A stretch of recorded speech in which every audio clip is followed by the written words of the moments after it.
Okay, wait. Yes. Do it, Captain. Need more All dilithium. right. Welcome to those on the live stream. It's Mouthbreathers Guild Live, MBG Live, reading comics with your mouth. This week we are excited to dig into the Ghost Fleet. The whole goddamn thing. I didn't get this in singles, so I just got this trade from Daniel Warren Johnson's table when he stopped by Acme Comics. We'll do a quick solicit. They trucked with the wrong guy. When you need to transport the world's most valuable, dangerous, or secretive cargo, you don't just call any trucking service. You call the Ghost Fleet. But when one of the world's most elite combat-trained truckers takes a forbidden peek at his payload, he uncovers a vast conspiracy that threatens not just him, but possibly the entire planet. It's badass supernatural action on the open road in this new thriller from Donny CATES and Daniel Warren Johnson. This book is great. I'm excited to dig into it. But of course, we must begin with some plugs. So, if this is your first time, never seen these before, we are actually indie comic creators and we got books to peddle. So, you want to support local artists, support this stream, support these discussions, support your local artists, friends, and lovers. Buy our books. Ben Hill is with us. He's in the camera right above me. And he's got The Time Police with his writer friend, James Solomon. It is an action-adventure buddy cop time travel extravaganza. Ben, tell him about Time Police. Dude, it's all because we love justice. There you go. Buddy cops, Ben and Jay out there protecting the timeline. And they uncover something that seems a little seedy going on. So they start their investigation, run into a crazy masked ninja, and all kinds of questions start to pop up. Our first issue is complete. It's off to the printer, and we're super excited to have copies ready within the next few weeks. We also have some sweet coffee mugs, especially for those that supported our Kickstarter tier. We have a few extra of those, so if you see us at a show, we will have those for sale as long as they last. So stop by and grab some. You can go out and check out our Instagram at _Time Police. You can find us on Webtoons, _Time Police, and you can read everything that's out there right now. So super stoked to finally have a printed edition that we can start to share in a much more official capacity. I mean, you've got one of our nice homegrown printed ones there that you're showing off there, Kev, but we will have a much more official one that looks really nice and slick, say like Renowned or something like that. Yeah. Thank you for the excellent segue. If you didn't know this about Manny and I am the writer, Manny is the artist, and we have a series called Renowned. It is a series of high fantasy and sci-fi monster of the week, monster hunter inspired stories. You got everything from robots to wizards to mad kings to warriors, family relationships torn apart, dwarven rebellions, giant crazy kaiju-inspired monsters, and the like. It is a good time. You should check this book out. It is on Webtoons currently. We're working on getting our web store back up so you can buy physical copies. Otherwise, you can catch our physical copies at Acme Comics in Greensboro, the downtown location. You can also catch us at HeroesCon with press and solicit to come out soon. We have not heard back from HeroesCon. We're confirmed. We just don't have a table number yet to point you in the right direction. This collection is what we have for sale. It is all 3 stories. So 1, 2, 3. These are a ton of fun. Manny, what do you want to say to the people about Renowned? Bye. There you go. It's that easy. And then, of course, Manny also has his solo book, The Legend of Carl. It is a all watercolor Deep Rock Galactic fan comic about Carl. Rock and Stone Brothers. Rock and Stone. This will also be available at our table. You can get it on Manny's Gumroad. Links in the description / on my profile. But let's dive into the Ghost Fleet. Ghost Fleet, guys. This book is a ton of fun. Initial first impressions, let's hear from Manny first. First impressions is that it's sick. But I love the little references to past things that Daniel Warren Johnson has done. Those are sprinkled in there. I think this might have been his 2nd or 3rd book. The 2nd. After Space Mullet. Yeah. I know he worked on another project with somebody. I can't remember what it was called though. But anyway, So second book, published with Dark Horse, pretty sick, pretty fun. And Daniel Warren Johnson is just going, full crazy. Lots of action, lots of crazy little squiggles and shit. And now just seeing him evolve from this to Murder Falcon, do a power bomb, Transformers, really cool to see. Really cool to see. So Agreed. Ben, first thoughts, first impressions. It's a wild ride. It's a truckload of fun. Hey. See how much more. So this is one of the hardest books that I will never. Oh, nice. So again, it was nice. I think this was 2 years ago. I had picked up Ghost Fleet prior to going to Heroes Con. Daniel was there. So I was just like, oh my gosh, would you mind signing this for me? And just ask for a signature. And he does like a super quick sketch. Can we show that again? Oh, yeah. Bring it back up. Oh my gosh. Boom. Excellent. Oh, I see. Yeah, we got old Trace there. The eye patch, fire. I love it, and it's the gruff Trace, right? We don't have the just the regular straight edge Trace from the beginning of the thing. But like you were saying, Manny, as far as story goes, this was my first book that I read of Donny Cates. Like, had not read any Cates before this. Yeah. So this was my introduction to him as a writer. And I had known Dan from Space Mullet. So just getting to see again, this is Dan's second book, like you said, Kev. So it's really interesting just seeing him dive into a property and create something brand new. And it's so interesting. It's still a young, not fully settled into like his own style. So the beginning feels a little like trying to get to know the characters and everything like that. And again, as typical Daniel Warren Johnson fashion, within like an issue and a few pages, he's found his stride and is into like all the wild, crazy stuff that he's just amazing at. It's funny now that we read Ghost Fleet again after Daniel has just finished his first 6 issues of Transformers, and getting to like, here it was. He was drawing semi trucks. He was getting ready. Even back in the day. So yeah, it was a lot of practice to get ready for Transformers. There's even a spot in the book that talks about Transformers, and I was like, awesome. You're foreshadowing his career. Exactly. But the book was a wild ride. I kind of initially just thought of it as one thing, and the last issue and a half just takes everything that you originally thought about the characters and where the story was going and take it a completely different direction, which again, I don't know, from reading other Donny Cates stuff, he's not afraid to like just take what is going on and just turn it 90 degrees and go off on a wild chase, which I really appreciate now.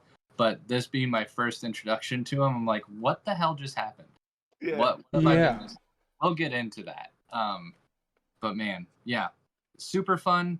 Definitely, I would say if you're a fan of Donny or Daniel, this has to be in your collection. It's just fantastic beginning to end. Yeah. I definitely think this book is a lot of fun. And I'm glad you kind of brought up the crazy 90-degree turn that this story takes in its last 2 issues. And I'm not sure if you both read the interview at the end of the book with Donny and Dan, but essentially this book was slated for 12 issues, but they found out by issue 6 that it would be cut to 8. And so that explains it. It's hard to like fully hold that against the book knowing that context, but that is like my biggest kind of qualm with the book, is that the pacing is just a mess. We can dive into it as we kind of talk about the story, but like like hearing that context makes a lot of sense, because it's just kind of like the story is at one place in issue 6, and then issue 7 and 8 are a totally different story. It works in a lot of capacity. I don't know. This isn't my favorite Daniel Warren Johnson book, and this isn't my favorite Donny Cates book. Having said that, I do really like this book. I think it's a ton of fun. I think it like wears its influences on its sleeve. It's very much just inspired by like John Carpenter movies and like Oh, yeah. just truck chase movies like The Hitcher and like Duel and stuff like that, and like great car chase movies. I do really Iron Maiden. what was that, Manny? And Iron Maiden. Yeah, I mean, there's like Iron Maiden references. He's got a dog companion. There's crazy hitmen and evil shadow cabals and, weird government agencies that are clandestine and, mutant biker gangs. And, there's so much, like, this book checks off a lot of boxes for me. But I think it doesn't quite stick the landing in the way that Daniel Warren Johnson's solo books do. Where, like, as soon as I'm done reading the book, like, I have a compulsion to like immediately flip back to the beginning and like reread it, and just like stay in the warm, happy feeling that it gives me the whole time I'm reading it. This book doesn't do that. It's kind of actually quite alienating at times, where it's like really trying to push you to your limits as you're reading it. And I think Donny Cates kind of falls into that school of like writers, like it's him and like Garth Ennis and Mark Miller, where they love to like really push you as a reader. Like it's actually kind of difficult to get through in a good way because it's challenging and very transgressive and edgy. It sounds like a word that's kind of like reductive, but it's edgy as shit. And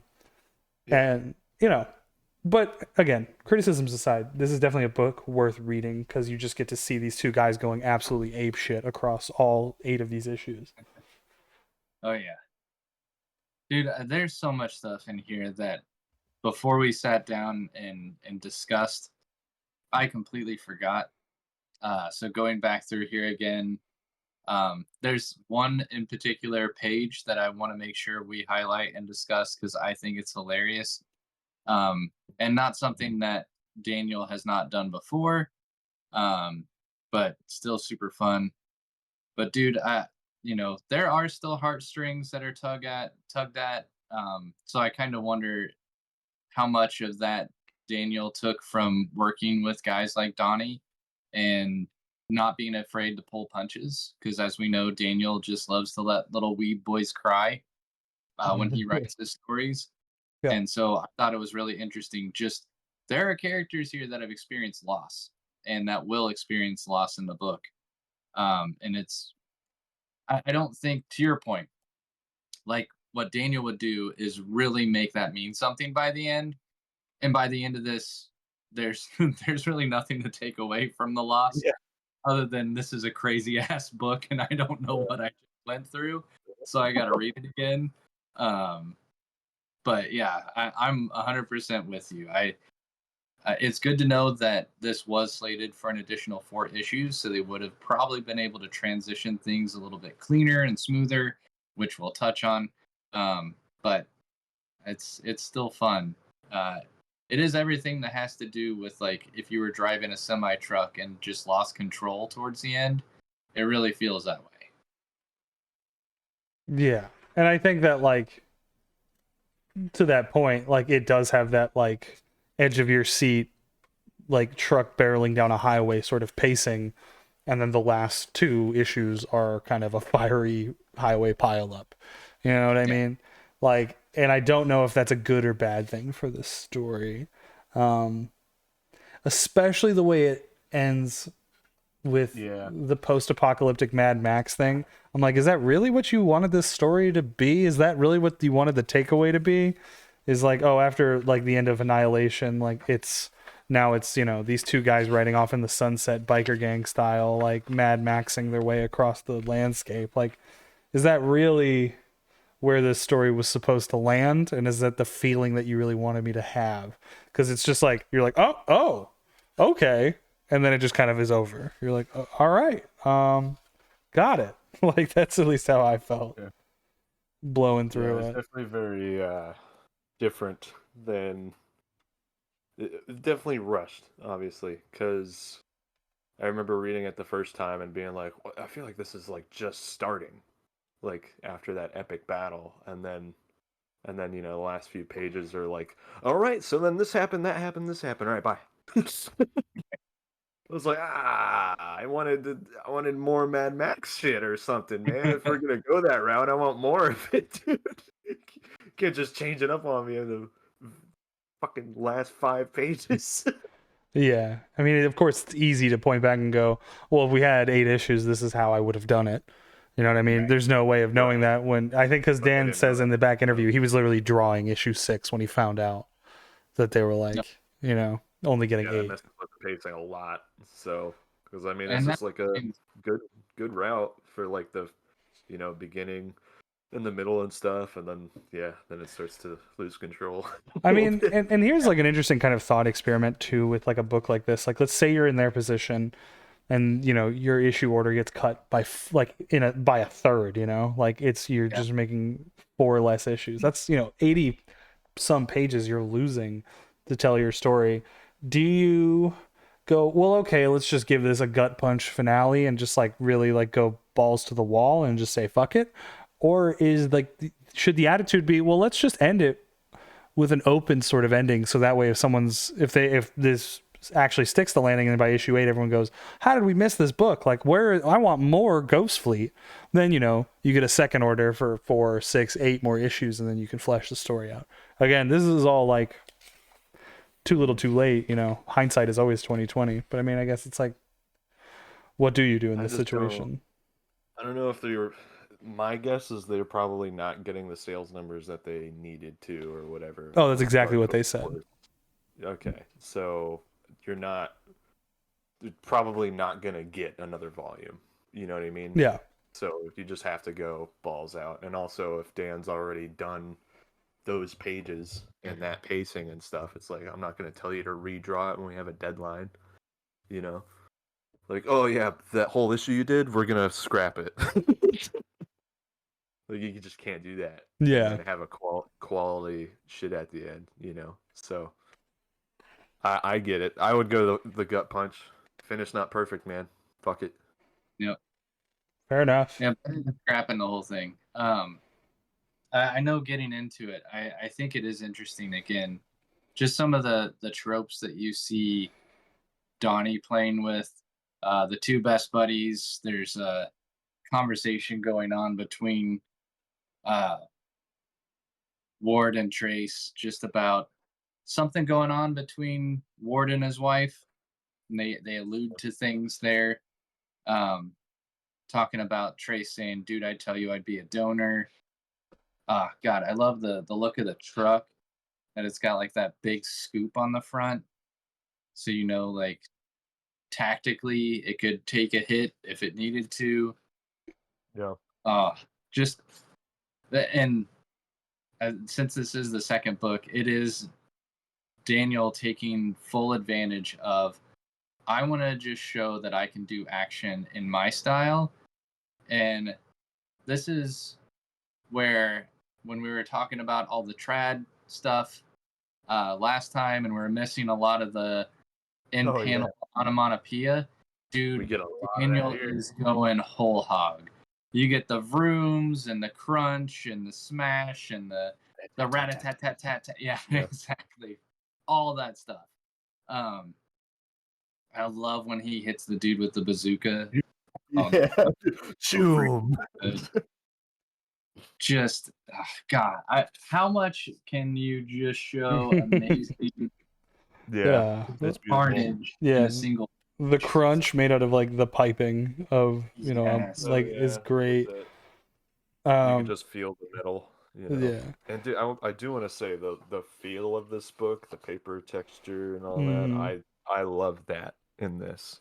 It's a little gritty, right? Got Yeah, that. it's pretty. It feels old school. It's very like, I don't know. It gives me that EC comic vibes. I'd get a lot of those EC comics like from the flea market and stuff when I was a kid. Yeah. And having that newsprint textured paper, it's always nice. And then having that great draftsmanship on those EC books. And now we get this nice feeling book with a freaking sweet ass draftsman named Daniel Warren Johnson. Well, and I wonder what the original book was printed on, if it was on newsprint, because that would be really cool to know Right. that just kind of stuck with a theme. Um, and I know we've talked about that with some of the other books that we've covered, where they kind of stuck with whatever that original texture was for the paper, um, just so that way you could have that same feel. But it really does with Dan's art at this stage, very sketchy and scratchy. Oh yeah. Um, just adds so much to it. He's very fast. Like you can tell he's moving really quickly, but I mean that's obviously not a bad thing. You know, we get so much energy out of those lines. To So he me, knows like how.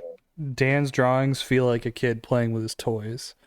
You know what I mean? It's like, you know, I'm like playing, I'm sitting, you know, I got my truck, it's going, you know, you're like messing with your truck toys and having a good ass time. Like, you know, that's like what this book really feels like in the best way. Like, I mean, that is like the highest praise.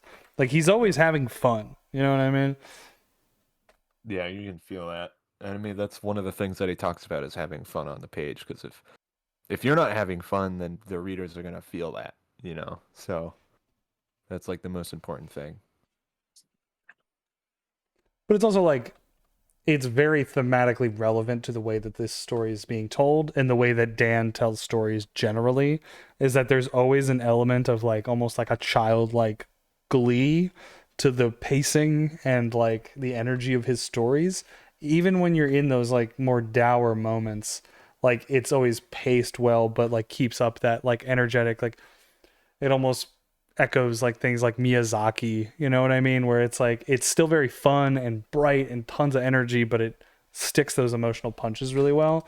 Whereas like comparing it to like Luther Strode and Trad, like there are pages where that book is explicitly fun, but then there are pages where that book is not meant to be like silly, fun, gleeful time. Like it is punishing violence and Yeah. like you can tell the painstaking detail of the like the way Trad does those pages versus just like you know Dan going with his trucks and going boom pow, you know like it's they're two different energies and they're executed perfectly suited to each book you know. Mm, Well, so speaking good. of Miyazaki, uh, Nausicaa is probably I think that's one of Dan's favorite mangas of Miyazaki's, and it's a freaking phenomenally drawn book, as you can imagine. So, highly recommend anyone to go and get that Yeah, because it is stunning. I know he's spoken in many interviews just about how Oh Nausicaa yeah. kind of changed his life and the way he draws. Oh yeah. Oh yeah. Even if you Just- don't get the full book, even getting I've got the concept art book that has tons of like the full watercolors oh that were yeah. done, and it's absolutely gorgeous. So Yeah. what I love about that is you get to hear about the process and hear how they created all those things. And I know just the way that reading that book, whenever you hear Daniel talk about his creative process, it does have a similar feeling.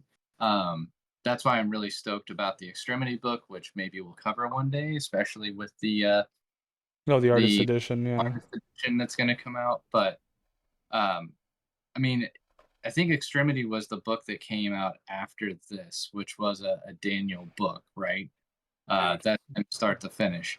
But you can see a lot of him playing around with pacing, and I think again it does help that he has Donnie there, because Donnie had done at least one or two books already, um, and yeah, you see just a lot of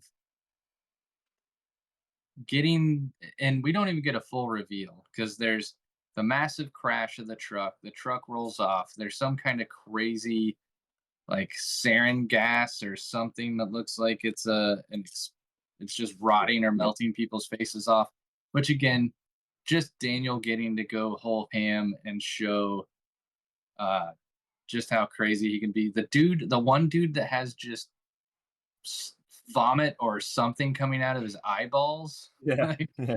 that's so freaking crazy. um But then, this is where Trace is like, dude, I just got to know what's in the back of this stupid thing. Uh, and we don't get to see a whole lot. We see what a feather and some weird chunky stuff on the inside. Uh, Well, it's also Yeah. like this part, that aspect of it, it has me thinking, knowing the ending is like knowing the ending. knowing the ending, it's like this isn't necessarily abiding by its own logic to what happens in the end, where like, you know, the horseman of the apocalypse injects itself into a human host. Which, spoiler alert, that's the last horseman is death. So we're assuming this is another one of them, maybe pestilence because of the disease that hits Right. all these people, but it doesn't. I do reference that. I Yeah. think they do. mention Yeah. that later on in the book.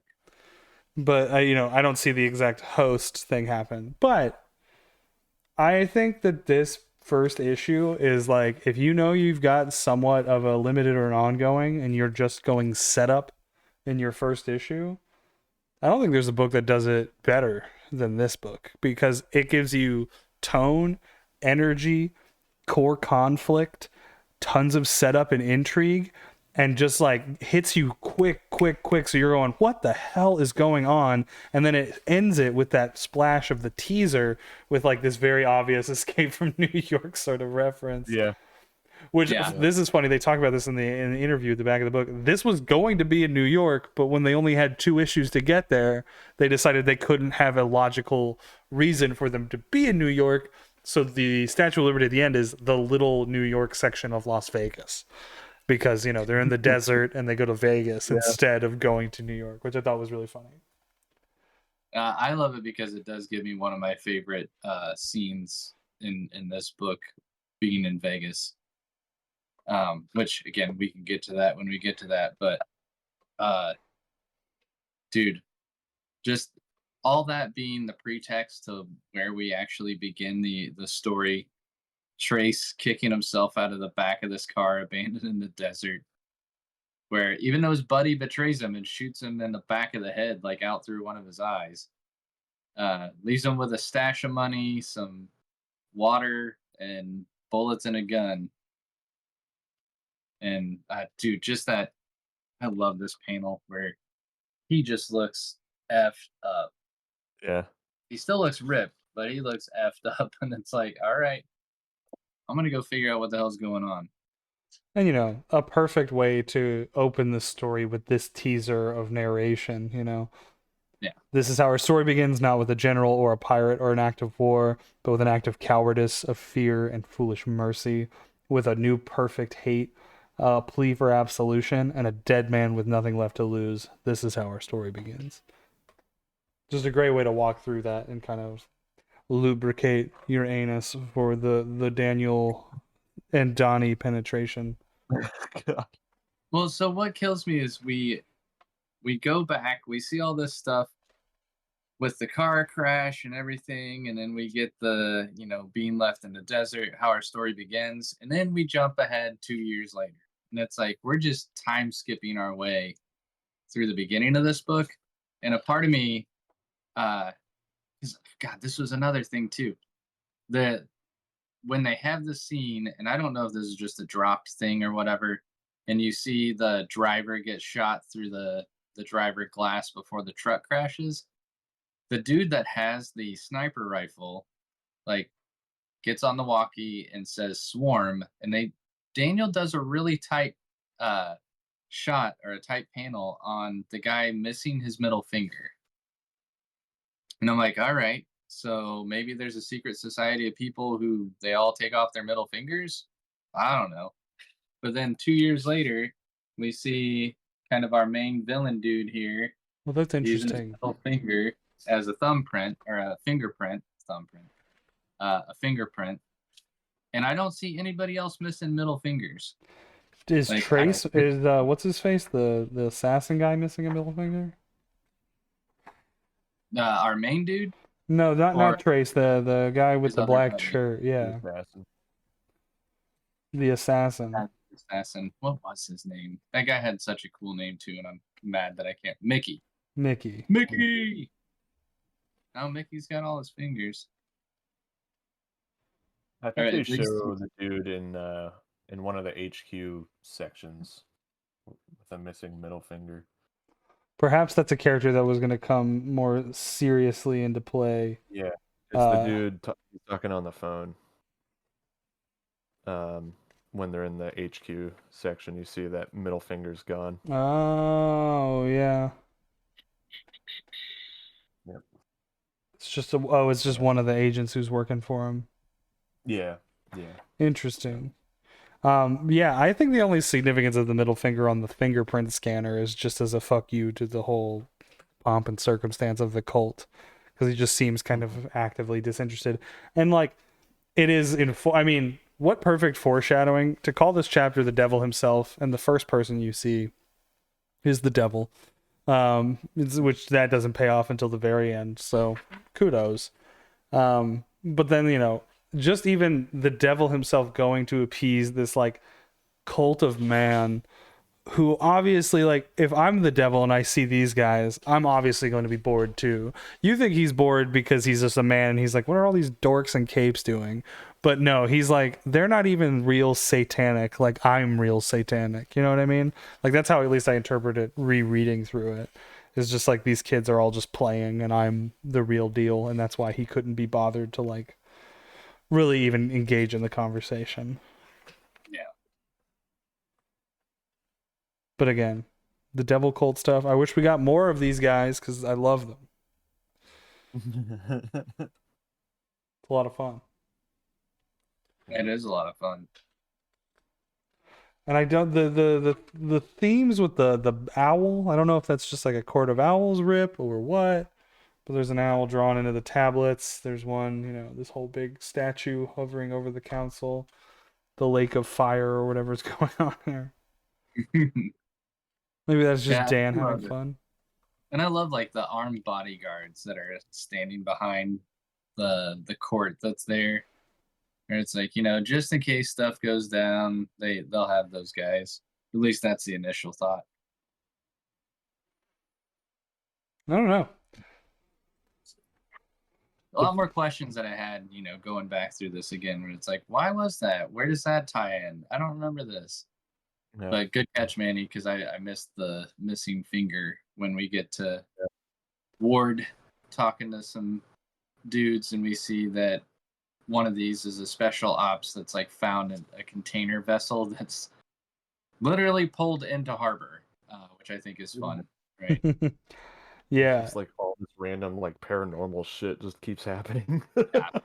Well, like Dan just like crushes like the half full and 2-page like giant reveals. Like he like has that sense of scale and weight that make these moments hit really damn hard, and it's so much fun throughout the whole story.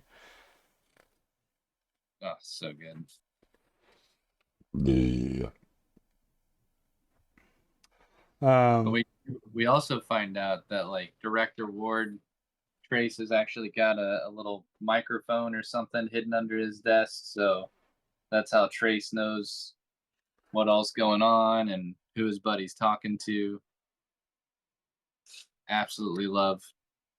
Just there's a reason at least behind that, how he knows what's going on. Yeah. And then how he's tattooed over the numbers that he had on his fingers in the beginning of the book. I like that little touch. Yeah, with the 1812 that he had on his knuckles. Yeah. He's no longer sworn allegiance to the Ghost Fleet. Nope. Get shit out of my face. And then we get that Grand Theft Auto gun van moment. Oh, dude, the gun van's so cool. Yeah. Like that. I was interested because this looks like the Manny kind of greasy spoon here. So, you know, unfortunately, we don't get to run into any cool tattooed ladies that are, you know, waitressing or Right. waiting for people in the diner. We're missing that. We don't get that until Murder Falcon. But I do like these greaseball truck drivers that are all hanging out around the table. That one dude has a killer mustache. Yeah, he does. It's super pointy, man. Yeah. I love the just liberties that he generally, like Dan generally takes with his background and side characters. Like, just like, you know, the fact that the trucker's got the mama tattoo with the heart on Yeah. his arm is just like And the barbed hilarious. wire underneath there. Yeah. And yeah, he loves to pepper in these details that just get me juiced when looking at his screen, like his panels. No. And we get the little stuff like when, you know, Trace is balling up his fist after these truckers are giving him cramp. You get like the little crick, crick, crack, like just that tension of him Right. clenching his fist. And that I love that line weight that you get too. Oh yeah. So Oh yeah. Fantastic. I also love the like piss stain over like the windows and sky that he employs just in a lot of the desert sequences. Like he just Yeah. uses those big color just blowouts. That just really work. Lauren Affie. yeah, Lauren Appy. I was looking to see if it was Spicer. I didn't know if Spicer did the fun, but yeah, Lauren Appy. Yeah, and Crank did the lettering. I don't know, Crank. Yeah. What did we review that had Crank One? doing lettering? Again, I don't know how much Crank really does lettering because Daniel's doing most of that directly on the page. As far as like, it was yeah, Jonah and Multiple Monsters. that's what it was. Yeah, Crank they did did. some cool stuff in there. Great letterer. Well, I missed that week, so I have not seen any Crank lettering. Crank, where you at? Come letter our books, man. What you up to? Mhm. For sure. Yeah. Oh god, I love the explosion coming up. Oh yeah. Boom. Dude. And just that I love the panel in the HQ where you see the cast of Space Mullet in there. I'm pretty sure you get Solid Snake at the top there. That's what it looks like. I think the next person Yeah. has a sword. I think That's is that from looks like Sephiroth is what it looks like. Okay. And Final then you get the Akira bike underneath that one. Yeah. Well, it's got to be Sephiroth because that's like that's Cloud's sword that's next to the weird looking Joker or It character. Oh, okay. Yeah. Okay, got you. Wait, I am looking at the wrong page. Where is all this?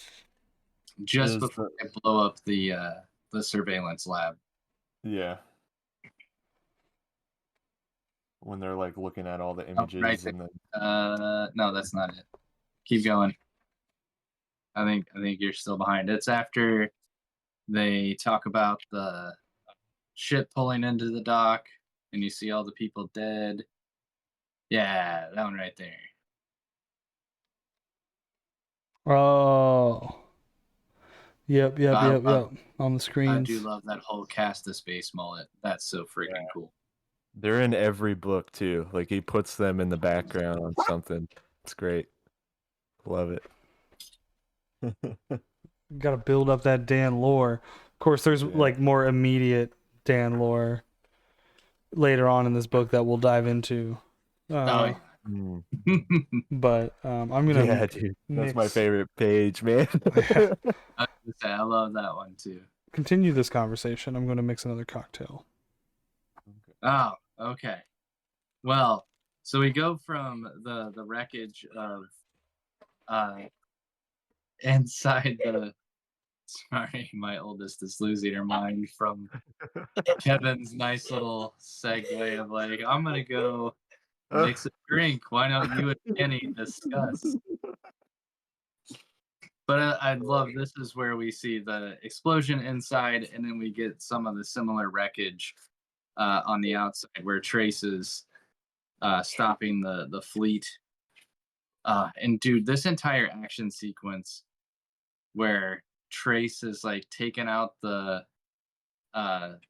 don't I'm not a trucker guy, and I really should know more about it because my grandpa has been a trucker his entire life. But that car, the one that like carries the car, just setting that all. It's all nice stage dressing. Yeah. Um, Yeah. that way you get that awesome ramp shot at the end. Dude. But, So good. Just the seeing, chaos that Dan does with all the smoke and stuff, you know, and all the seeing Trace texture. there, it's on the back of the book, but seeing it Yeah. inside, holy Yeah. smoke!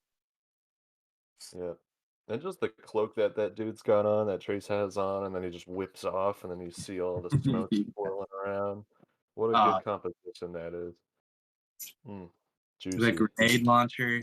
Yeah, he But again. yeah, I know Daniel has an entire book of like military grade clothing yeah, with like the pouches and yep. uh, even for weapons. So, I need to get that. I need to get that. but I love it. The gas mask, which looks fantastic. He's got Very the juicy. compound bow slung across his shoulder. Uh, Yeah. and I love the chaos too. Just the way he's able to do those little tight shots that don't show the full face of people. Just cutting them off at those perfect angles, showing that Yeah. like crap's going down. This is crazy. The wide eyes on the one dude close to the who's got the God. shotgun. Jesus, And Jesus Christ. doesn't even have to say anything, right? It all is conveyed in his eyes. Uh, driver, abort route. I repeat, abort route. Like Like hell. hell. Like he's got that cigarette in his hand on the steering wheel. Yeah. And just It's the so movement good. with that cigarette smoke, like you can feel Yeah. like that window's open and it's just whipping in the back. Oh my gosh. Oh, I And also to just end to end that comic book on that page, just all Dude. the tension, just keeping you waiting. I love that as a storytelling choice where it's like, instead of yay, raw, or oh, we're gonna end it on a mystery, it's like ending it on this dramatic tension, drawing that bowstring back. So when you pick up issue 3, like shit is going down. Yep.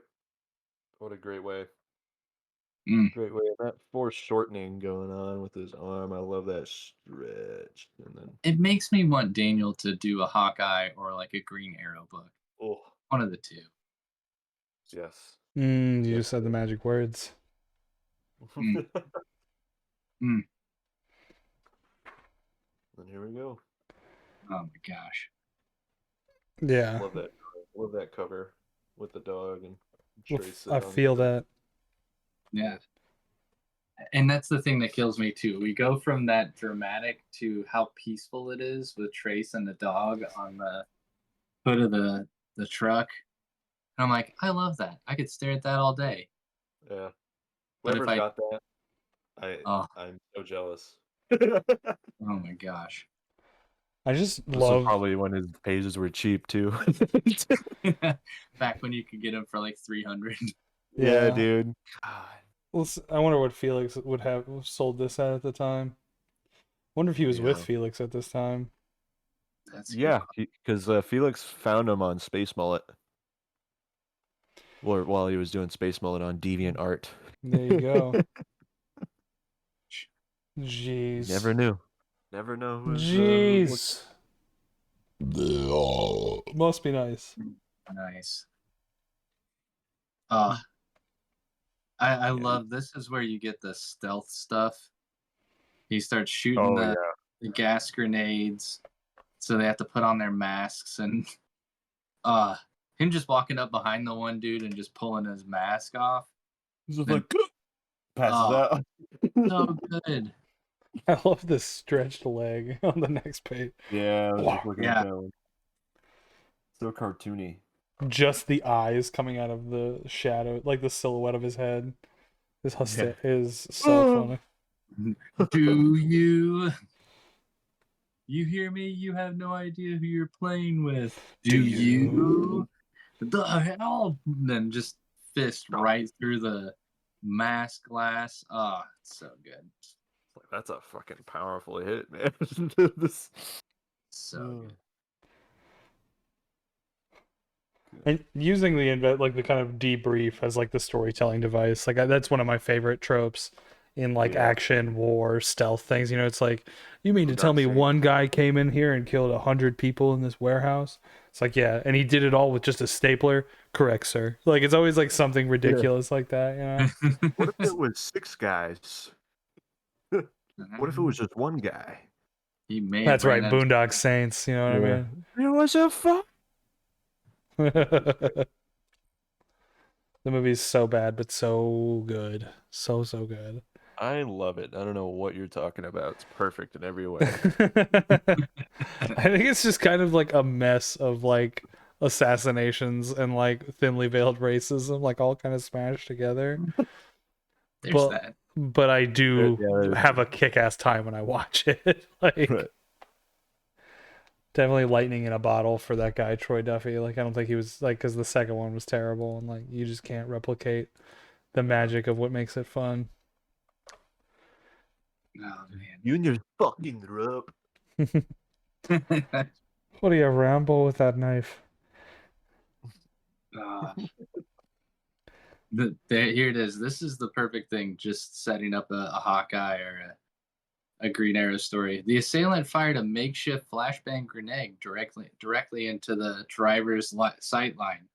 Just Oh, yeah. that arrow coming right at the cab window, just blinding the guy. And then the bottom, we couldn't make out much on our end. A few garbled curses, a scream, and it's like you turn that page for that huge double splash. And Yeah. nothing. That's Shoo. That's Dude. like perfect John Carpenter right there. It's just Yeah. So good.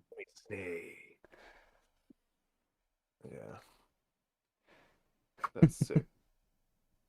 But I mean, this is where I think, you could totally get Solid Snake out of just the way that he's drawing or handling Trace with what he's doing, some of the stealth stuff, and then just the vest, The eye patch. the eye patch. I mean, maybe that was it. Maybe, he and Donnie were talking. He's like, I want to draw,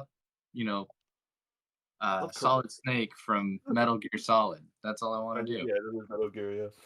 and then he was like, well, I want you to draw Snake Plissken from Escape from New York. And they're like, Like, what the fuck they do together? Boom. oh. It's so good. That's what I love about Hideo Kojima, though. He's just like completely unashamed to be like, yeah, his name is Snake and he has an eye patch because I love John Carpenter movies. Like, there's no like, he just never hides. Like, I love the on the noseness of his stuff. It's so fun. Like Die Hard Man, like from Death Stranding. Yeah, Heartman. Heartman. Just Conan O'Brien thrown in there for no reason. Yeah. I love Conan. Everyone loves Conan. He's like, Jeff Keighley is my friend. I'm gonna make you deliver pizzas to him. Like what? Great. Oh my gosh. But I love All right, this can dude's you guys forehead, tell me man. what is the song that he is rocking out to when we catch up with him and his dog in the truck? Fear of the dark. Yeah, Fear of the Dark by Iron Maiden. There you go. Mm. I need to listen to more Maiden. Yeah, Dude, you yeah. do if you're not listening to Iron Maiden, man. Oh, I've listened to Iron Maiden. I have to say it is not on my just normal list of. I'm gonna turn on something to draw to. oh, dude, you gotta draw to Iron Maiden, man. All right. Them and Judas Priest are like some of my favorite art music. Because as soon as I hear that shit, I get so juiced up and like in the zone. Dude, I was running a turbo lover today. I'm your turbo lover. It's great. Oh, dude, Painkiller is something that I like listen to like once a week. Fantastic. It just like gets me going in the morning. Yeah. Like, I got a crush today. Just fucking let it rip.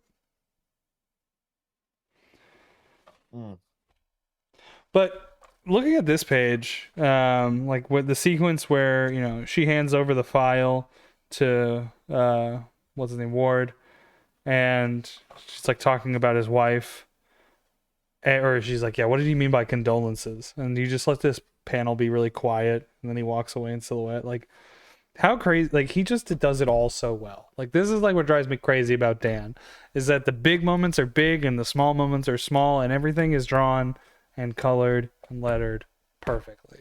Like, it's just like he knows how to draw the acting on the page, but also contextualize and compose every feeling you're supposed to have when you're reading his books. Yeah. And I mean that long, you also get this long panel, this long horizontal panel, and I always look at that as that time that's time, going Yeah. by. That's a It's lot of time. he does it in this book too, or maybe I'm thinking of another book I was reading this weekend, but I want to say it was in this book where with these conversations that get really heavy, he'll like do certain panels where he really minimizes the size of the characters in the conversation and lets just like negative space take up the panel. And I just like read that and I go, fuck, like that's so smart. I can't remember because I'm not gonna lie, this past weekend I binged through all of the Reckless books, all 5 of them, in like basically a sitting, and then I read this immediately afterwards. So I may just be confusing thoughts I had with both books. Oh, it was this one. It's on this page. I forget which issue this is, like 4 or 5. Texas. It's 5. But yeah, it's like, they're having this conversation and they're both up in each other's grill, but then it pulls away and he minimizes the size of them in the panel. I just think that's like a really smart way to do it. Like, they have this exchange.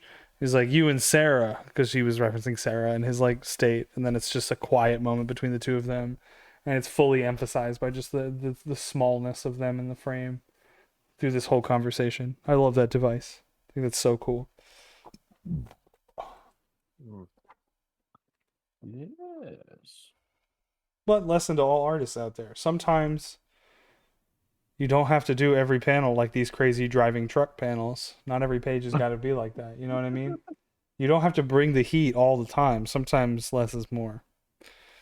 Or you can be like Jeff Darrow and just draw your fucking ass off. There's only one Jeff Darrow. Either way, people are gonna eat it. And I was listening to an interview with Brian Michael Bendis and Matt Fraction. They were interviewing each other, and he kept calling Jeff Darrow Geoff Darrow. And I couldn't tell if it was like a bit or something. I was like, what? He's like, my good friend Geoff Darrow. And I was like, what are you saying? Like, there's no way. Man. Yeah, the Iron Maiden sequence in this truck got me so hyped. Because, like, I have not done this in a truck, but I've done this in my car, listening to Iron Maiden with my dog. And just being like, damn, I got my dog, I got Iron Maiden, I'm cruising down the highway, I'm absolutely having a great time. And, like, you tug at my heartstrings immediately as soon as you put a dog in the book. You know what I mean? We put dogs in our books. Like, I get it. Yeah. Fuck yeah. Was I the only one who like frequently forgot that Trace was like Puerto Rican throughout the book? Yep. He just speaks Spanish. Chinga! Yeah, they have to reference it a couple of times. And I mean, they even call him mixed breed and stuff like that, just to really kind of hammer home the point that he's not just a white dude, even though that's kind of what he looks like. They call that out several times. No, it's just more that he speaks Spanish like intermittently throughout the book, and I'm just like, oh, what the fuck? Yeah, sure. But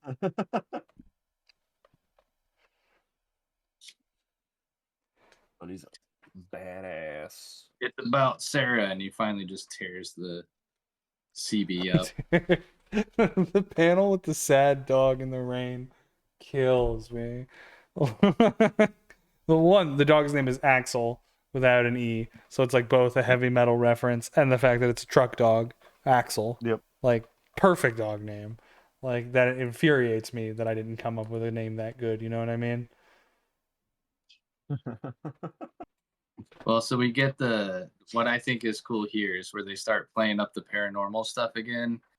You get Ward trying to tell Trace that, like, Sarah's dead, and then Axel won't leave the truck, and we close out with the CB that's been completely smashed to bits, where someone says, Trace, where are you? And he's left in the rain. Sarah? So cool. Then we get the flashback that starts off issue 4, just showing that there's a good relationship between all 3 of them. And there's even an insinuation, like you said earlier, Kev, where in the diner, the question is, was there more between Trace and Sarah? They kind of leave that up to the reader. No. Ultimately, it doesn't matter. You know, like Well, yeah. it's not about the fact. I mean, like that's kind of a useful tension throughout, but it's also just like, you know, a device for which both of these men can care about this woman. There doesn't have to be a lover's triangle of sorts.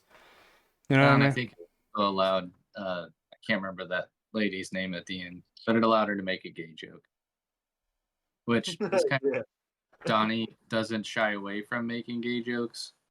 So He's got that edgelord thing going on in his books. he does. He does. Like Donny Cates isn't one of my favorites, but I definitely wouldn't like lie and say that I don't have fun reading his books. Like they're always consistently fun, but they don't always hit the mark for me. I haven't read Buzzkill, which I know you've given to, like you've loaned to me. It's sitting on my shelf, but I've read Bastard, or not Bastard, Redneck. I get Southern Bastards and Redneck mixed up in my head. Yeah, right there. Yeah. Redneck is like so close to being a really good book, but it just falls so flat. Like, because it's about like it's got so many. It's like Louisiana Bayou incest redneck vampires, and I'm like, yes to all those things, and then it's just like ultimately cohesively not that interesting of a book. So proof of concept that like good concept and good energy is not enough to carry a book. There's got to be that hook of like meaning in it. You know what I mean? Which is like, because like on the flip side for Dan, like you can be super productive and be like, oh yeah, do a Power Bombs book, and there's like, you know, wrestling and aliens and demons and gods and whatever, and it's like, oh, it's a fun pro wrestling book, but like that's not the reason that book is good.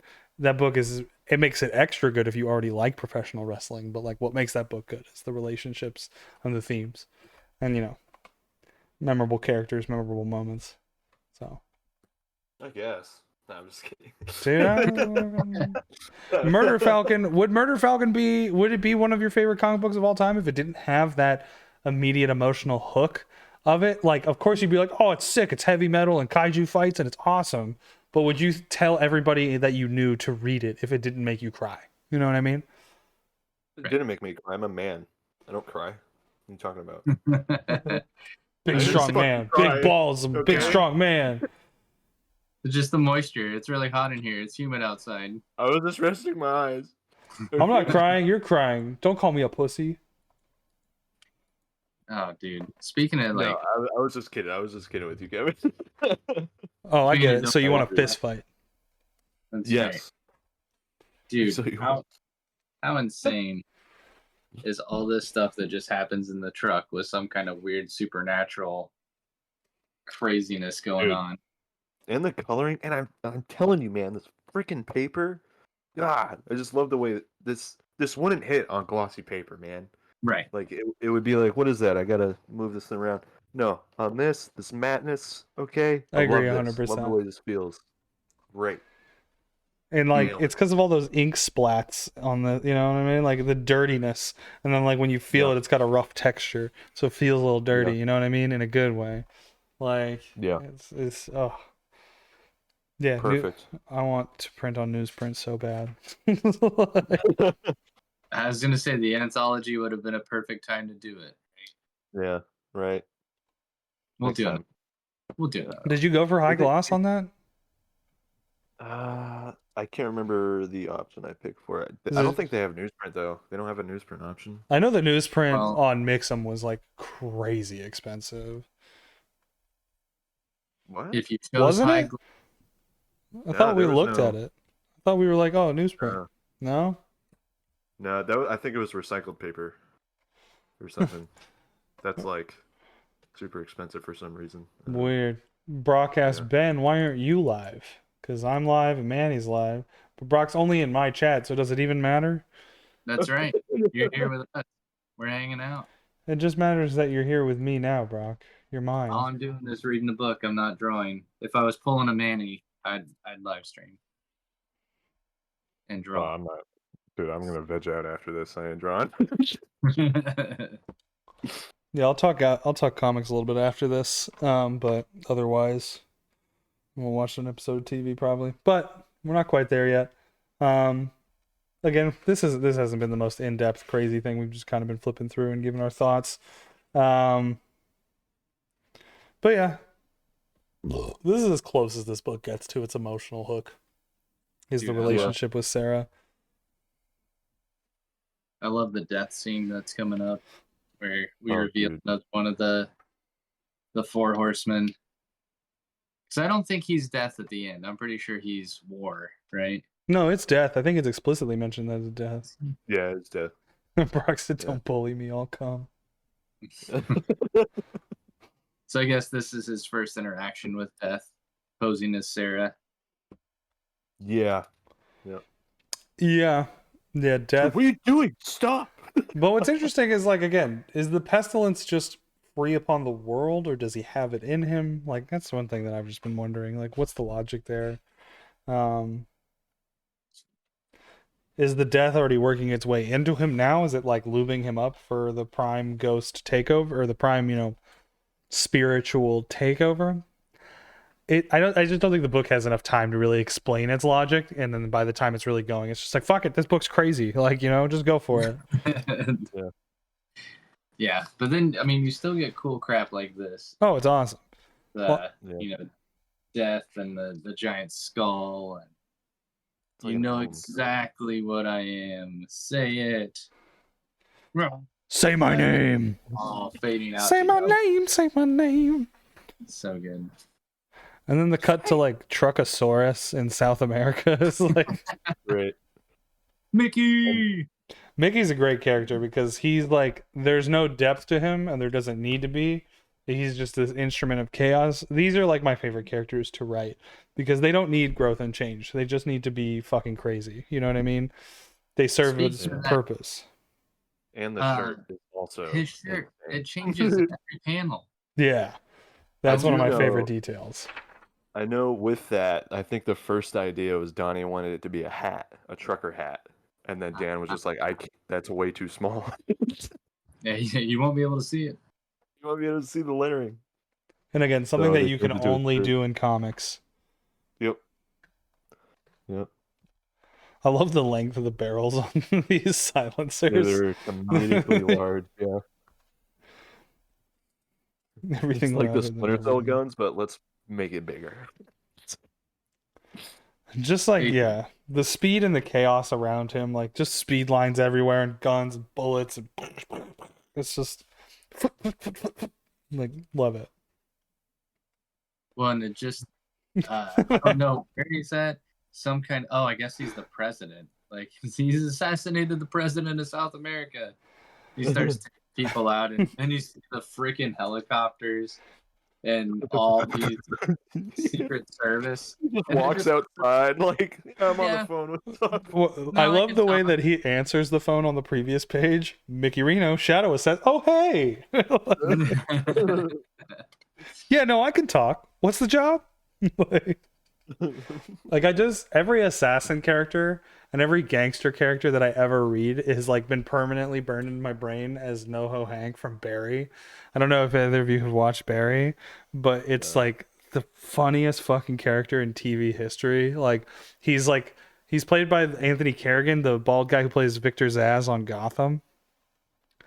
And he's like, I remember who you're talking yeah, about. and he's just like, hi Barry, like you're like total super cool awesome badass guy. Like, yeah, there's like a whole scene in Barry where they're like going to like FedEx over a bullet to a guy to let them know they're going to assassinate him. He's like, it's going to be super badass, Barry. We're going to send DHL, we're going to send him a bullet in mail, and we cannot don't kill him until he gets the bullet in the mail. It'll be super badass.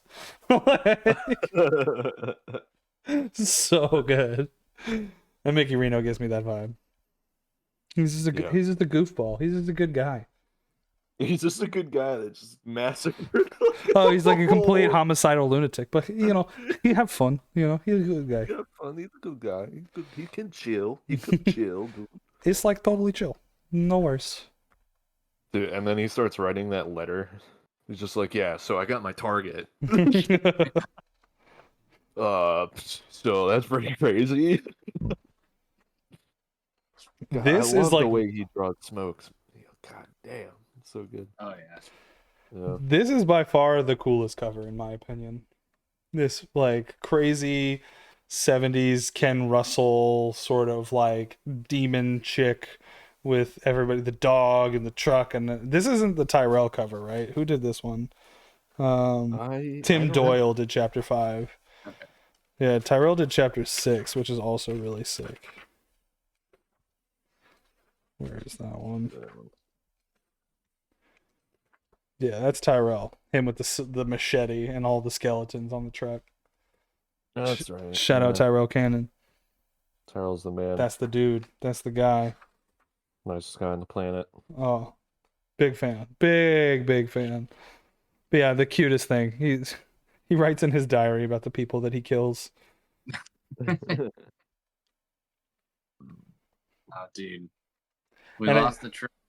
He's writing about Trace and the fact that Trace is some BA, Yeah. which is just reinforced by the fact that, like, I'm going to drink gasoline, and then I had these tampons up his nose to stop eating, and she just rips him out. Like, oh my with God. the pop sound. Oh. And then the question we all have, like, who are you? Because she just randomly shows up, just talks to him like normal. And she was going to have a much bigger role that ended up being you cut. can tell. Yeah, like she was set up to have like a significant part of this story. And really because she shows up in issue 5, there's no time for her. So she's just kind of like just not really utilized, not properly utilized. She's a plot device essentially. But I do love the double crossing, the reveal of, you know, her having his wallet and being a DEA agent. This splash of the bar fight kills me. Oh, yeah. So cool. Perfect. good. It's like Sons of Anarchy shit. There's a Sons of Anarchy illustration that Bram Ravel did. This kind of reminds me of it. Definitely more Bram Ravel, the one that I'm thinking of. But, you know, everyone loves brawl scenes or a bar fight, man. Like, and, you know, here's another one, and it's great. Yeah. It's drawn by Dan Waring Johnson. And more Space Mullet in the background. There you go, dude. There you go. Yeah. For those Space Mullet dudes. Yep. Sick. Perfect. Oh, holy crap. I just realized. Optimus Prime. Optimus Dude, Prime. Foreshadowing, man. Dan was planting the seeds years ago because when was this original run of Ghost Lead? It was like 2017. Yeah, 2017. Yeah, first printing was November 2017. 2017. Just realized that. That's great. I also love that this book is dedicated to Kurt Russell. I don't know if you all caught that in the beginning. I missed that. Yeah, totally. An old snake. Call me Snake. I'm a snake. I mean, it's literally Snake combined with his character in Big Trouble in Little China. Yeah. It's that. And then they're like, let's make a book. Oh, man. I'm such a sucker for biker gangs. Dude, how easy it is for him to just draw so simple of action. Just punch the dude in the face. Right. Kick the bike stand out from underneath him. Grab his gun. It's just 3 panels. A little bit of dialogue. Just showing this progression. Then I love when he kicks the kickstand. He has the kick onomatopoeia. And then in parentheses, very subtly, it's stand. Kick stand. He has so much fun with his onomatopoeias, you know, like the best one he ever did was do a power bomb, which was the montage. And then another montage. That's a thing that manga artists do too. It's just when there's like a big old thing of pancakes or whatever, and then it just gets yummy or whatever. It'll literally just say pancakes as an onomatopoeia. Yeah, pancakes. So fun. This makes me so sad, though. We get the foreshadowing for Axel. Oh, yeah. Oh, yeah. I mean, this is our John Wick moment. Like, you know, dude. Fuck these guys. Fuck this biker gang, dude. Pieces of shit. God damn it. But if you're really worried, dude, just remember what's in the truck. It transforms into a giant robot. Noah says his best onomatopoeia is in Transformers. What is the best onomatopoeia in Transformers? Noah, you're going to have to exposit more upon me. Don't spoil it. Yeah. Wah, wah, wah, wah, wah. I Yeah, need to the get my volume. Oh, yeah, the one that he does where it's like echo, echo, echo, echo, echo. Oh, yeah, no, no, it says the onomatopoeia. That's just the song, and it's the Oh, there you go. you got the Very true. touch. You got the power. Great. Dude, I wish I went and saw the re-release of the '80s Transformers movie in theaters. I know they did that fairly recently. They're doing Isn't the it's not trade already Transformers. out? I think it's about to come out. Does it come out this month? I don't think it's out yet. I I saw gotta go. pictures of it though. They're coming. They're on their way. They're gonna Dude, rush that. did you crap. guys see that Marco Ferrari's got he's doing the interiors on the next G.I. Joe series? What's it called? No way. Fuck, it's one of the side series. Is he doing Scarlet? Scarlet. Yeah. Word. That's what I saw. Okay. Yeah, Marco's doing the interiors on Scarlet, which just That's like, I mean, he did variant covers for pretty much all the Energon books, and they're all amazing. Shout out Marco. That's a great dude. That's a talented artist. Super nice guy. Yeah. Support Marco Ferrari. I think it's at Marco Ferrari Inc. on Instagram. That's such a sweet boy. I want to kiss him on the lips. He's so handsome. I mean, no, he's a handsome guy. And what I think this is one thing that does kind of drive me crazy about Donnie. Sometimes he gets a little too cute. It's like, yeah, we're in Fate, Texas. It's like, Yeah. hey, I get it. That's yeah. So, but that's the thing about comics. Sometimes you got to be pretty damn on the nose. You gotta be cheesy. as fuck. Transformers Trade Volume 1 came out May 8th, so it's a week out. No way. I'm looking at the image site right now. It's ridiculous. $16.99. They did not let that. They didn't even let the And ink then dry. Transformers number 9, is that out yet? No, comes out in June.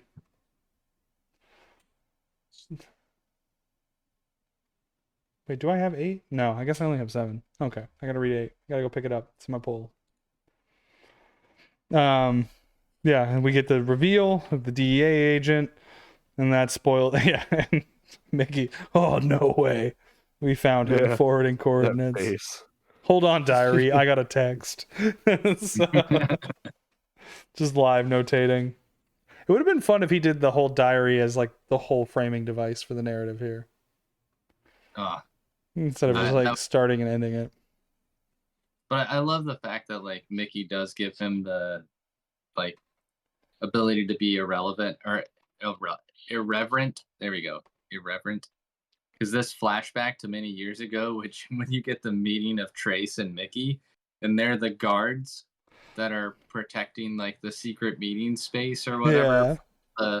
The dudes in the beginning, and just the devil walks through the doors, and then Mickey just looks over. He's like, "You think they do like sex and stuff in there?" What? And they like have the back and forth. He's like, Israeli commandos. Damn, Krav Maga, Jiu-Jitsu. Yeah, great joke.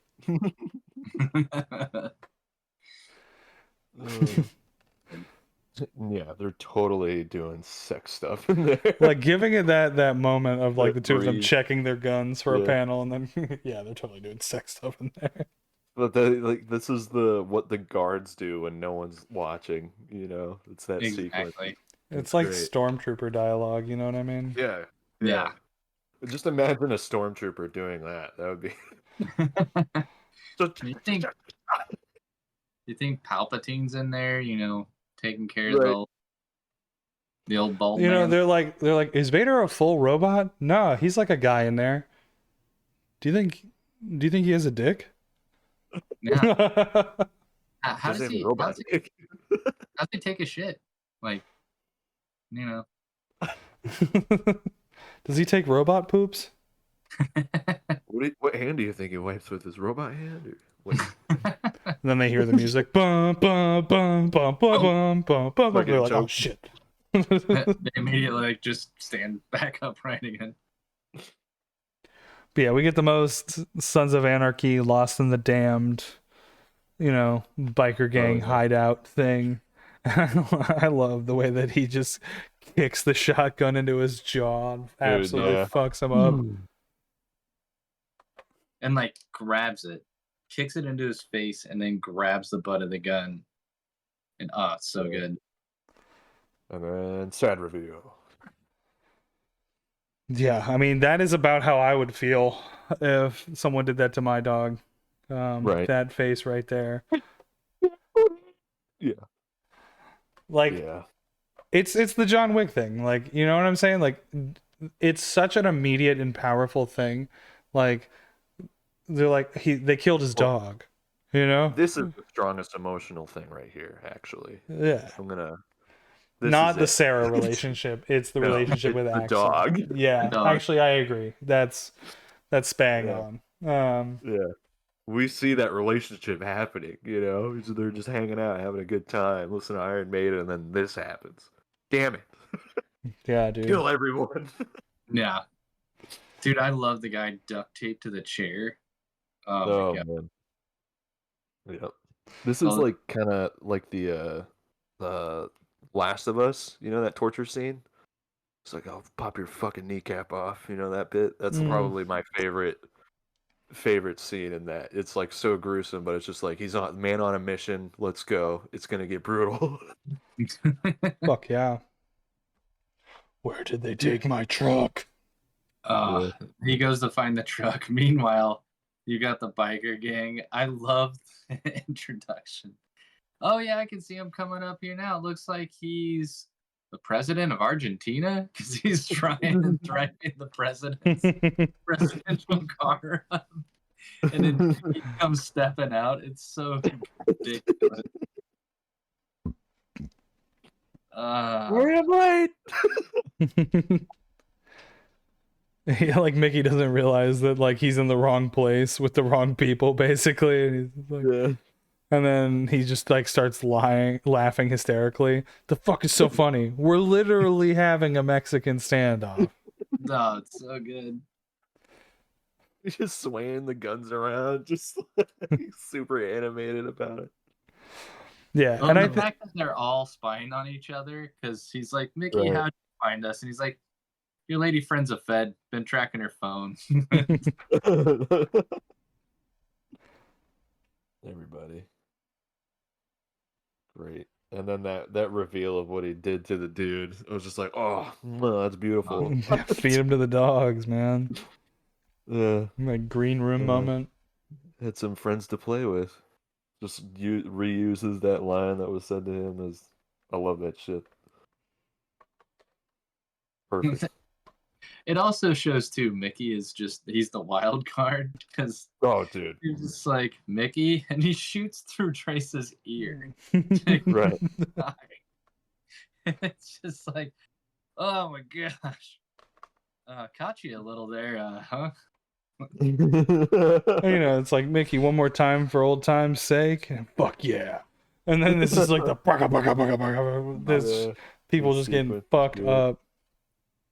And this is what I mean. Like, Dan is so fast with it. Like, someone could easily just render all of those chain links and stuff, but he just uses that as a shape. I think that's wonderful. And you also get that energy with it, and I love these sequences with the firing going on when it's 3 shots happening, but the gun is clearly moving either from the left or to the right. And you see that trail of firing that's going on. That's probably one of my favorite things in gunfight panels. Well, it's not only the 3 gunfires, but like his arm is bent backwards, and you're like, oh wait, yeah, he's also throwing the knife into the dude's head. Yeah. So it's 2 action sequences that he's True. able to just put into one, and it's God. Yep. So And then you get everyone's close up on the face with just blood splatter going on, and Mickey's just having a grand old time. Yeah, Mickey's smile contrasted to their two faces of horror. Bethany is just in Yeah. way over her fucking head. She's like, "What is happening?" Yeah. Trace is just like, "I'll kill you." Mickey's just like, "Fuck yeah." Fucking sweet. Oh, the aircraft carrier coming in. Dude, his vehicles are just amazing. And I I feel, love Yeah. landing. and I know that vehicles are like an either like an I love it or an I hate it thing for a lot of artists. Yep. Like, and Dan just fully embraces it. Like, it feels like it's just him and Sean Gordon Murphy and nobody else like likes drawing cars and I vehicles. really suck at vehicles. I really suck Yeah. at them. I'd probably be better if I drew them. Well, there's that too. Well, right? we have the car chase thing that we want to do, Manny. Yeah. Street racers. He sounds so excited. Yeah. Well, it's a loose idea. It's a loose idea. It's just that I really want to do a car chase book. Dude, it would be fun. We'll get there. It would be fun. And then, of course, the chapter 7 is called Big Trouble, which is obviously Big Trouble in Little Yeah. China. You know what I mean? Like, it's Little nod. little nod. Little nod. And that cover, that's probably my favorite cover. Yeah. So, This is the dude's arms. Ah! And then the freaking tank getting cut in half. What? It's sick. so awesome. Yeah. Still not my favorite action panel, but it's coming up. Favorite action panel is coming up. Just Mickey Yeah, man. yeeting himself out of the plane is hysterical. Peace out, guys. Yeah, see ya. Vaya con Dios, bruh. And it's all right. He comes back. And then they're just like, this plane is gonna crash. So they're like, all right, let's drive the truck off the plane. Like some serious Fast and Furious vibes. Yeah, dude, I got that Kaboom! vibe from that Oh, for sure. man. Why he didn't make Optimus do that in one of the panels? Oh, it's so pretty, so good. And again, him getting to play around with that onomatopoeia because you have the ka, and then boom right out from underneath. Oh, it's so great. Yeah, it's a whole lot of fun. And that explosions, man. Using that dry brush, and then he's like, where the light is, right? Where like it's super hot right there in the center of that explosion, and then as he's going out, he's getting darker and darker and more sloppier with those movements, with those chaotic dry brush strokes. And his like brush and like whiteout like splatters that he does are just always so fucking perfectly done. I love that shit. Just all over the page. Which is a James Herron thing. James Very Herron much loves so. Yeah. Yeah. So I feel like he's definitely taking notes from that. I forget where I saw it, if it was in the back or if it was in some piece of back matter, but yeah. Showcases Johnson's intricately detailed textured line work, sharp eye for quick, powerful action, and versatility with character expression and design. The Ghost Fleet is full of bombastic action, but it's also a very human story about love, friendship, and loss. So, like, yeah, texture is a great way to describe one of the strengths. Yeah, Noah says, I'm jealous of the vehicles. Takes a special kind of artist to make them look fun. Exactly. Right. Like, I would say, like, Dan is on the side of it where the vehicles look just expressive almost, like like organic almost. Whereas like Sean Murphy's got that like very like draftsman, I drew a perfect Shelby Cobra like sort of thing that he does in his books. Yeah. And what I love is like there's the contrast too. Like Dan has no problem drawing them big and chunky and beefy. And to your point, like all of Sean, like his stuff is real slick, real clean, kind of low profile. So yeah, he definitely has his own aesthetic to it. And there's a reason why there's a short list of guys we talk about when it comes to vehicle work. Like, because fucking, it's hard to do that shit. I think this is where we finally do get the reveal of who was in the. Frank Miller does got some good vehicles too. Yeah. Oh yeah, Frank does. I mean, the reason why he was having fun with it was when he's lifting it off the ground, like every panel. There's no car that is just like on the road. touching- They're just literally jumping off of everything. And Frank Miller was just like, yeah, that's started having fun with it when I started doing that. Also, two other guys that I think of immediately is Mobius, but it's more for vehicle creation. But then also Yeah, Akira, spaceships. Akira Toriyama, like he's Yeah. doing fucking crazy vehicle designs. I mean, the freaking Akira bike, dude. It's the best Oh, yeah. looking bike. Everyone loves that bike. You can get out of my face. Beautiful. Yeah, Which I have that storyboard right here. Yeah. Speaking of bikes, look at that shit. Oh my god. So good. I was gonna say, if you get that book out, I have to go get my Nausicaa book. No. Don't get distracted. Don't get distracted. We need to pay attention. we're so close. We're so close to the end of this one. Yeah. And I was calling out. This is where, from just this brief exchange between, we find out to be the devil very soon, and kind of the lead commander on the first truck container, where he's talking about, dude, should we risk, opening fire on this and breaching the container? It's like last time we did this, the creature was severely injured in the process, and the commander's just like, yeah, you're probably right, or yeah, you're probably about to lose a lot more men. Pestilence was a pussy. It didn't even have a host. So, And that's the like, first time we big get the turnaround, on the lore of like, Yeah. wait, what's going on? right. And this sweet action scene, Trace gets kicked out of the truck. Yeah.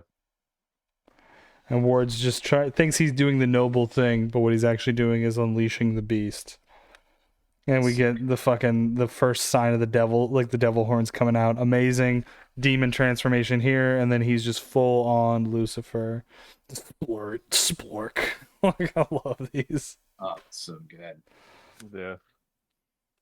And when he had opened the fourth seal. Yeah, this one I stared at for a very long time. Yep. Yeah. Yeah, because this is in my brain where I'm like, what the hell just happened? Like, what are we doing? I thought this was some kind of military or, secret ops type thing. And we're talking about pestilence now, and this dude just turned into a freaking demon. What the fuck? Like, I just lost everything. The detail on this fucking creature. The hands, the fingers around the lips and shit. It's so cool. All the Definitely eyeballs. Elden Ring looking thing. Yeah. Yeah. Eyeball getting stretched out. And behold, a pale horse, and his name was Death. See, that's the confirmation that this is Death. Yeah. No, there you go. And then, I was just thinking about Johnny Cash when I was reading that. yeah. All those hands and eyeballs that like flood around Trace as well. Oh yeah, that's a nice little trippy sequence. When he starts charging at the soldiers firing, and we just get the sequences of the chop, and it's just like ripping people in half. Yeah. The tank in the background of the bottom panel where they're all just standing there, and then they all slice open and the tank just explodes. Yeah. Background. Oh, it's so cool. Kaboom. Him just with the limbs, and then like the aftermath of that with the limbs flying everywhere on this bed. It's just like so crazy. He catches a tank round. Catches a tank round, punches a tank. So what? God, it's so good. Then this is like the full-on devil horseman of the apocalypse. Crazy. I don't even know, man. This is when you're like, wait, what is this comic doing now? And it does have the best opening page in the entire series. Yes. I love that they make it about Buffy, but they're really talking about the book that they're currently in, and it's Dan and Donny Cates. Yep. They are. I just think it's lame they got canceled is all. Yeah, but it lives on as a cult phenomenon, You called that out, right? You're like, dude, it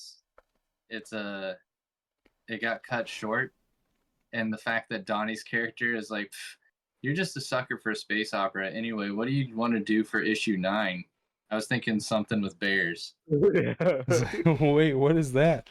Like, just a great meta-contextual reference. Like, for those of you who are just catching up on the stream, or just here, like, basically, this book was supposed to be 12 issues, gets cut to 8, and so the creators of the book are cameoed in this sequence in Vegas where they're talking about what they want to do with issue 9 and then get murdered.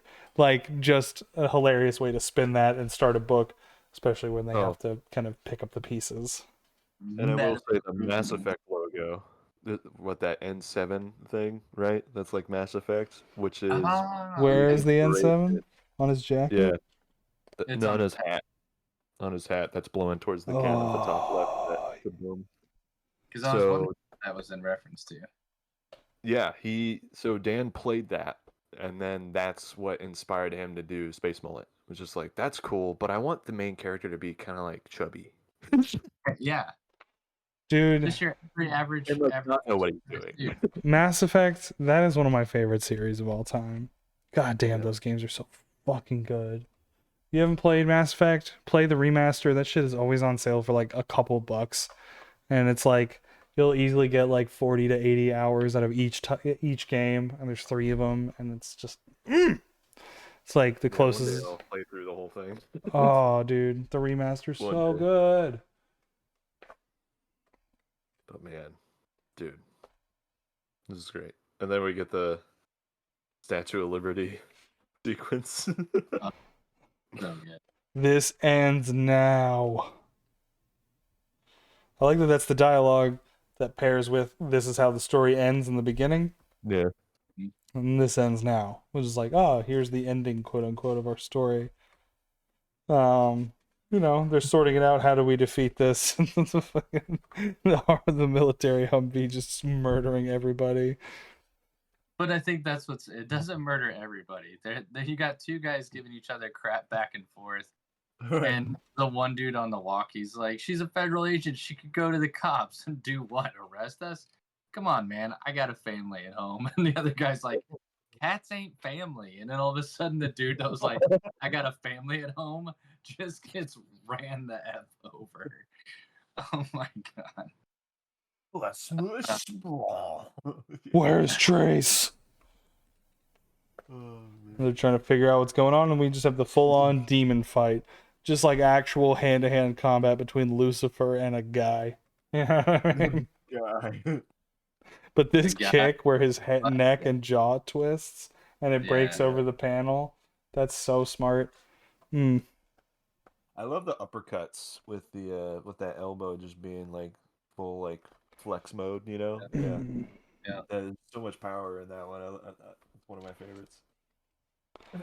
You will not take this realm, horseman. This world will be judged.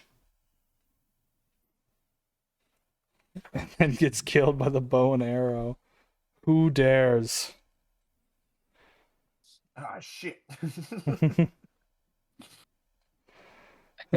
Just the fuck is all this? Fire! And they all just, of course, starts tearing people's heads off. Here comes my favorite scene. Yeah, and then how do you kill him? With, of course, a giant neon sign. Giant boot. Yeah. The Owlboy Casino. I thought it was cowboy, but there is no open space. It is OOWBOY. Owlboy Casino. I love that. I love all the energy. And the fact that it's a boot. Like he stomps on it. The fact that he rips the head off and punts it over the highway and it hits Mickey in the face. And the onomatopoeia is karma. It's just such a hilarious way to have fun with things. And of course, the spirit of death leaves him. And what does the spirit of death do but plague the entire planet and rain disease all over the earth? And then that reveal of, oh man, I think Roland was actually the good guy being Satan. A fun twist that happens far too late in the pacing of this book. Again, can't hold too much of the pacing issues against its creators. It probably would have been perfectly paced as a 12-issue book. We won't go into complete detail, but I encourage you all to read. Basically, like, there's a whole page of the interview that is just Donny Cates explaining how the book would have gone. And that's like really good. A lot of fun. Just talking about how it would have stretched different places, characters would have gotten a bigger spotlight, yada yada. Judgment comes, the Earth ends, and we go into a full-on Mad Max universe. Which I honestly want more of. I'm with Manny. I want more of these. This should have been at least a full issue.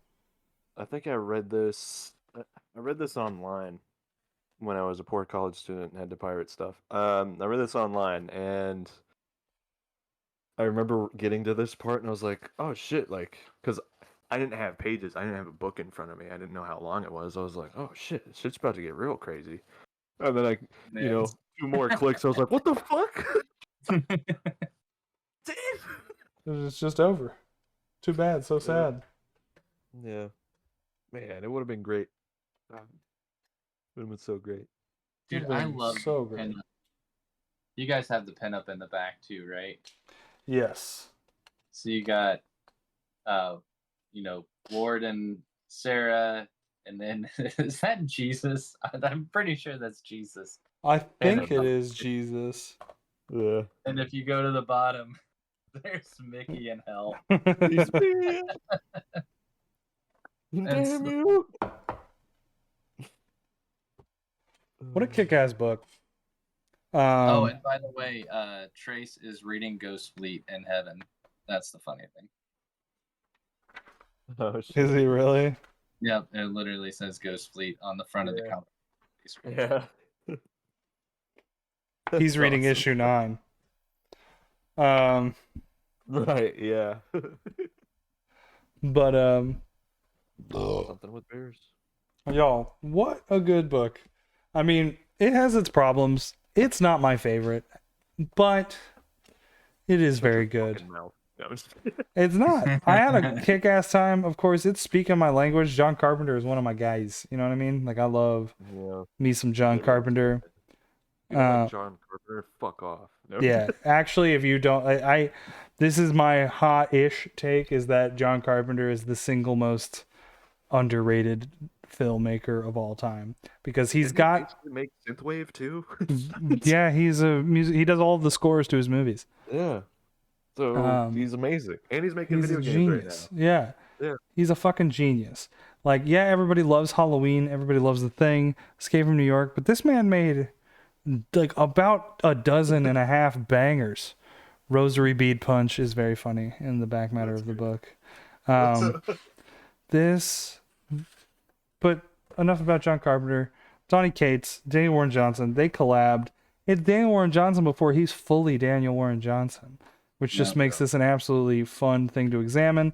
It's an interesting examination in how to handle pacing, how the industry works, and sometimes you will not get the full issue order if you're approved for a series. So, lessons to learn. I love the inside baseball of it all. I love the fact that this is labeled under trucker revenge / action horror. That's fun. Yeah. It is rated M for mature. You can get this. It's put out by Image Comics, this whole damn thing. I'm sure you can find this at Dan's table or Donnie if he's tabling at any con. Go to your LCS, find this book, talk to the comic book nerds who run those shops, and get more recommendations, because they'll point you in the right direction. This book is great. Any closing thoughts from the two of you? Ben, you go. So again, this being the second thing that I knew Dan had done, it was not the second book of Dan's that I read, because Space Mullet was the first, and then I was buying Extremity single issues at the time, and I had no idea that Ghost Fleet was even a thing, which makes me very sad. But it is great, just once again, to see kind of his first mainstream project, if you will, because it was for Image at the time. So it's not like he was on a small label. Right. And Oh, good. And Donny Cates was definitely established at this point right. because he And had seeing done him- Buzzkill. right. Dude, Buzzkill's still so good. We got to do Buzzkill. But again, to your point, Kev, if you're coming here for like a cohesive, coherent story, you're not going to get one. No. But if you are a huge fan of like action horror flicks that you just need to turn your brain off and not have to worry about anything that's going to just sit there and, leave you crying like a normal Daniel Warren Johnson story will, but still has amazing action, amazing characters. And it's still amazing to see that even Dan in his second outing, he gets it. Nailed it. Like he knows visual storytelling. So it's awesome. It is, in my opinion, if you are a Donny Cates or Daniel Warren Johnson fan, you have to have it. If you're looking for just a big, fun action comic, like, dude, there's no reason not to get this. It's definitely worth a read. It is goofy fun. It is just action packed. So yeah, go out like Kev said. Go to your local comic book store.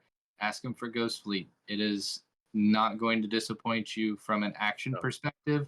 But Definitely. don't come in here thinking that you're going to read, Shakespeare or a linear story, because it's not Right. Yeah. not entirely there.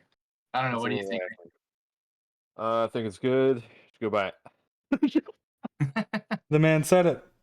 Yeah. All right, there you y'all. go. Thanks for hanging out. If you made it this far, damn hour 40 minutes. We'll try our best to get these reined in to a reasonable length at some point, but maybe we just need For a Daniel Warren Johnson book, we did a good job. fair. Yeah. Right. Fair. Right. We just need an editor, and by that I mean I just need to edit these. Thanks for hanging out. We're gonna call it here. Have a great evening, great weekend. We love you. Mouthbreathers Guild signing off.